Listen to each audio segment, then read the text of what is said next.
Hello friends, இந்த வீடியோல நம்ம என்ன பார்க்க போறோம் அப்படினா டைமென்ஷன் டூல்.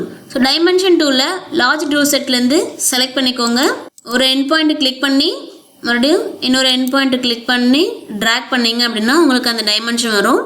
ஸோ எவ்வளோ தூரம் வேணுமோ அதை நீங்கள் ட்ராக் பண்ணிட்டு கிளிக் பண்ணீங்க அப்படின்னா டைமென்ஷன் ஃபிக்ஸ் ஆகிடும்.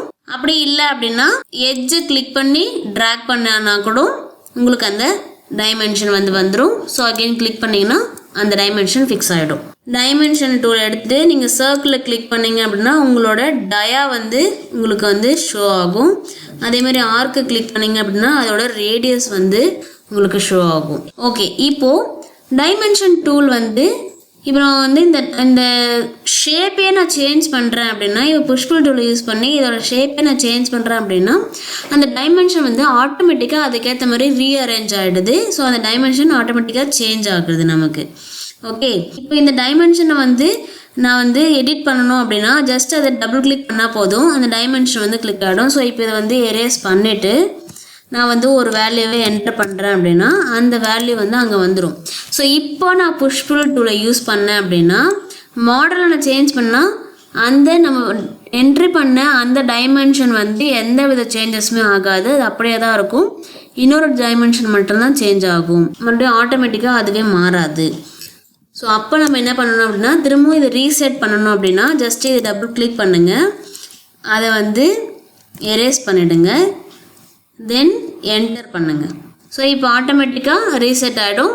இப்போது நீங்கள் சேஞ்ச் பண்ணீங்க அப்படின்னா இது அதுக்கேற்ற மாதிரி அழகாக உங்களுக்கு சேஞ்ச் ஆகிடும். ஓகே, இப்போது இந்த டைமென்ஷனோட ஸ்டைலு கலரு இதெல்லாம் எப்படி மாற்றுறது?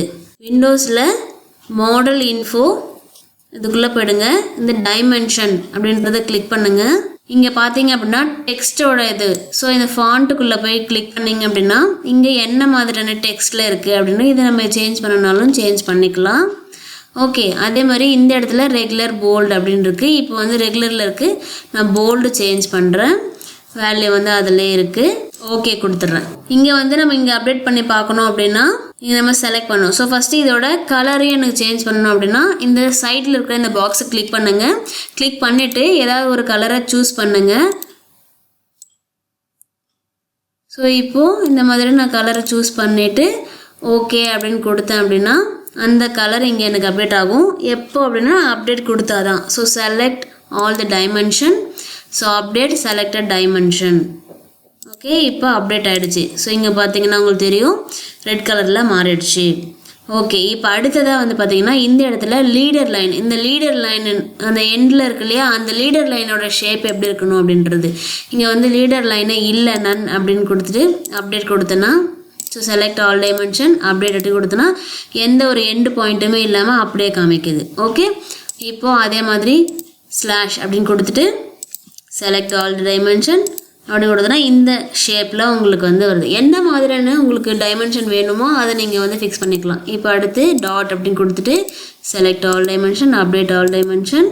ஸோ இப்போ பார்த்தீங்கன்னா அந்த டாட் மாதிரி இங்கே வந்துருச்சு. அடுத்ததாக க்ளோஸ்ட் ஆரோ அப்டேட் கொடுக்குறேன். ஸோ இப்போ அதுக்கேற்ற மாதிரி அப்டேட் ஆகிடுச்சு.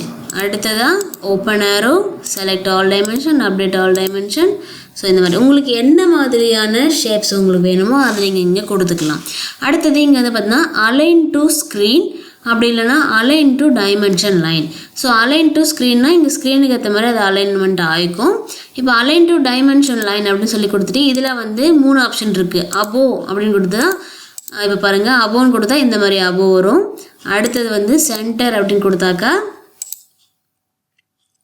சென்டரில் அந்த டைமென்ஷன் லைனுக்கு சென்டரில் வந்துடும். அதுக்கடுத்து அவுட் சைடு அப்படின்னு கொடுத்தோம் அப்படின்னா வெளியே வரும்.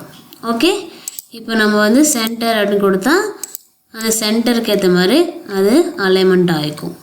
இது ஜூம் பண்ணி பார்த்தா அது கரெக்டாக அலைன்மெண்ட் ஆகிருக்கும் நமக்கு.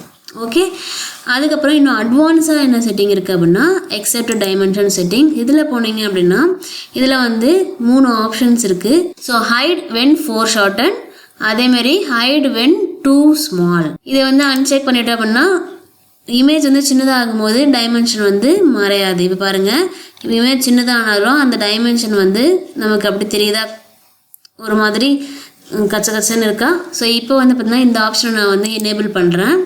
இப்போ இமேஜ் சின்னதாச்சு அப்படின்னா எனக்கு வந்து தெரியல டைமென்ஷன். இப்போ அதே இமேஜை பெருசாக ஆக்கினேன் அப்படின்னா டைமென்ஷன் தெரியுது.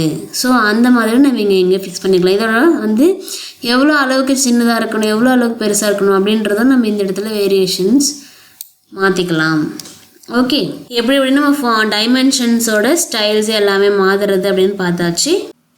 தேங்க்ஸ் ஃபார் வாட்சிங். Don't forget to like, share and subscribe.